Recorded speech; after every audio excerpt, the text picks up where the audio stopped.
Za vaš sutrašnji meni kao glavno jelo predlažemo da pripremite junetinu u gurmanskom sosu. Glavicu crnog luka sitno isečemo.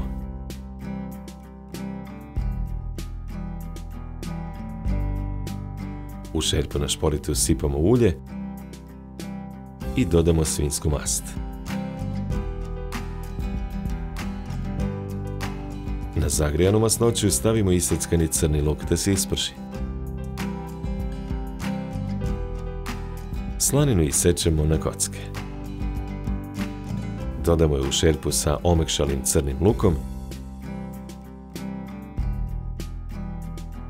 Kada porumeni slanina, u šerpu dodamo mlevenu crvenu papriku. Češanj belog luka iznječimo nožem i dodamo ga u šerpu. Dodamo i oko 500 ml vode, 100 ml vina i lovorov list. Juneće meso isečemo na duguljastu parčad. Meso posolimo, pobiberimo,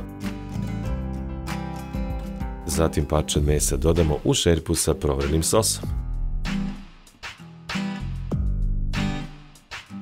Dodamo preostalo vino i ostavimo da se meso kuva na umerenoj temperaturi dok ne omekša. U dublji sud stavimo pavlaku, dodamo brašno i promešamo. Limun isečemo na polovine i iscedimo ga kroz cediljku. Šerpu sklonimo sa šporita i izvadimo lovorov list, pa dodamo senf i šećer. Dodamo polovinu soka od limuna i mešavinu pavlake i brašna.